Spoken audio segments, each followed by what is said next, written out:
بسم اللہ الرحمن الرحیم الحمد للہ رب العالمین والعاقبۃ للمتقین الصلاۃ والسلام علیک یا سیدی یا رسول اللہ وعلی آلک واصحابک یا سیدی یا حبیب اللہ۔ اللہ تعالیٰ کے عظیم بابرکت نام سے آغاز کرتے ہیں جو ہمارا خالق و مالک ہے۔ ہمارا بخاری شریف کا درس چل رہا تھا۔ اس سے قبل ہم نے نبی رحمت رسول محتشم حضور خاتم النبیین صلی اللہ علیہ وآلہ وسلم کی 60 احادیث مبارکہ جو بخاری شریف کے اندر نقل کی گئی ہیں وہ پڑھنے کی سعادت حاصل کی تھی۔ آج اسے آگے پڑھنے لگے ہیں۔ اللہ تعالیٰ سے دعا ہے اللہ تعالیٰ مجھے اور آپ کو اس پر عمل کرنے کی توفیق عطا فرمائے۔ آئیے دیکھتے ہیں حدیث نمبر 61 وہ کیا ہے۔ عن ابن عمر رضی اللہ تعالیٰ عنہ قال قال رسول اللہ صلی اللہ علیہ وآلہ وسلم ان من الشجر شجرۃ لا يسقط ورقها۔ حدیث نمبر 61 حضرت سیدنا ابن عمر رضی اللہ تعالیٰ عنہ سے مروی ہے۔ وہ فرماتے ہیں کہ نبی رحمت رسول محتشم صلی اللہ علیہ وآلہ وسلم نے ارشاد فرمایا کہ بے شک درختوں میں سے ایک درخت ہے کہ جس کے پتے نہیں جھڑتے۔ حضور صحابہ کے درمیان تشریف فرما تھے تو صحابہ سے حضور نے کہ بتاؤ وہ کون سا درخت ہے جس کے پتے نہیں جھڑتے۔ وَإِنَّهَا مَثَلُ الْمُسْلِمِ، اور پھر حضور نے یہ بھی ارشاد فرمایا کہ بے شک وہ مومن کی مثل ہے۔ فَحَدِّثُونِي مَا هِيَ، حضور نے فرمایا مجھے بتاؤ وہ کون سا درخت ہے۔ فَوَقَعَ النَّاسُ فِي شَجَرِ الْبَوَادِ، حضرت ابن عمر رضی اللہ تعالیٰ عنہ فرماتے ہیں کہ لوگوں کا ذہن جنگل کے درختوں کی طرف چلا گیا۔ قال عبد اللہ وَوَقَعَ فِي نَفْسِ أَنَّهَا النَّخْلَةُ، حضرت عبداللہ رضی اللہ تعالیٰ عنہ فرماتے ہیں کہ بے شک میرے دل میں آیا کہ وہ کھجور کا درخت ہے۔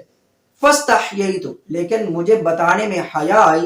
ثم قالوا حدثنا ما هي یا رسول اللہ صلی اللہ علیہ وسلم، پھر صحابہ کرام نے نبی رحمت صلی اللہ علیہ وسلم کی بارگاہ میں عرض کی یا رسول اللہ صلی اللہ علیہ وسلم آپ ارشاد فرمائیے وہ کون سا درخت ہے۔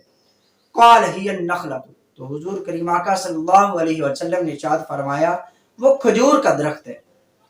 سبحان اللہ۔ اس حدیث مبارکہ میں کھجور کے ساتھ مومن کی مثال دی گئی۔ اس کی وجہ کیا ہے؟ اس کی ایک وجہ یہ بھی ہے کہ کھجور کے درخت میں بہت زیادہ خیر ہوتی ہے، اس کا پھل میٹھا ہوتا ہے، اس کا سایہ ہمیشہ رہتا ہے، اس کے پتے نہیں سوکھتے، ہمیشہ سایہ دار درخت رہتا ہے، اور جب اس کا پھل تر و تازہ ہوتا ہے تو کھجور کی شکل میں اس کو کھایا جاتا ہے، اور جب وہ سوکھ جاتا ہے تو چوہاروں کی صورت میں مختلف طریقوں کے ساتھ اس کو استعمال کیا جاتا ہے، اور پھر جب اس کو کھا لیا جاتا ہے تو اس کی گٹھلیاں بھی استعمال کی جاتی ہیں۔ اسی طرح مومن ہوتا ہے کہ اس کے ہر کام میں خیر ہے، نماز، روزہ، زکوٰۃ، حج، ہر کام میں اس کو ثواب ملتا ہے، اس کے ہر کام میں خیر ہے۔ جب وہ اپنے اہل و عیال کے لیے رزق کماتا ہے اور اس کا ارادہ اللہ کی رضا حاصل کرنے کے لیے اپنے اہل و عیال کی خدمت کرنا ہوتا ہے تو اس میں بھی اس کو ثواب ملتا ہے۔ اسی طرح رشتہ داروں کے ساتھ، دوستوں کے ساتھ جب اس کے تعلقات ہوتے ہیں، اگر اس میں بھی اللہ کی رضا شامل حال ہو تو اس پہ بھی اس کو ثواب ملتا ہے۔ تو مومن کے ہر کام میں خیر ہے، اسی طرح کھجور کے درخت میں بھی خیر ہے۔ نبی پاک صلی اللہ علیہ وسلم ابتداً مسجد میں کھجور کے تنے کے ساتھ ٹیک لگا کر خطبہ ارشاد فرمایا کرتے تھے۔ پھر جب مسجد میں منبر لا کر رکھا گیا تو حضور نے اس کھجور کے تنے کے ساتھ ٹیک لگانے کو ترک فرما دیا، حضور نے اس تنے کو چھوڑ دیا۔ تو صحابہ کہتے ہیں کہ جب حضور نے اس تنے کو چھوڑا اور منبر پر تشریف فرما ہوئے تو اس تنے سے اس طرح رونے کی آوازیں آنے لگی جس طرح کہ بچہ روتا ہے، جس طرح اونٹنی اپنے بچے سے بچھڑ کر روتی ہے، اس طرح وہ تنا رونے لگا۔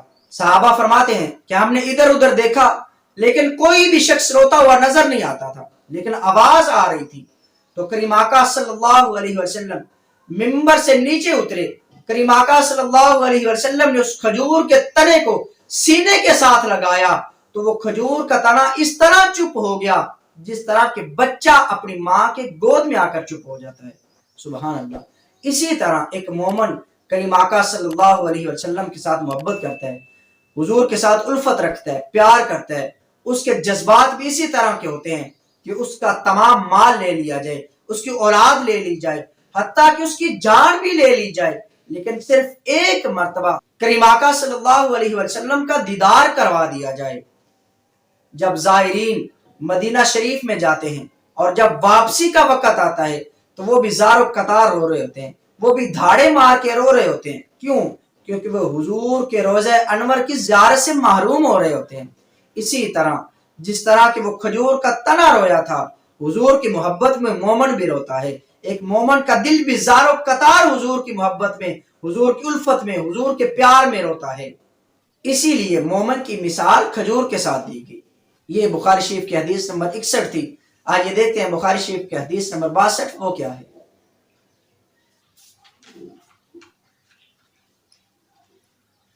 عن ابن عمر رضی اللہ تعالی عنہ عن النبی صلی اللہ علیہ وآلہ وسلم قال ان من الشجر شجرۃ لا يسقط ورقها۔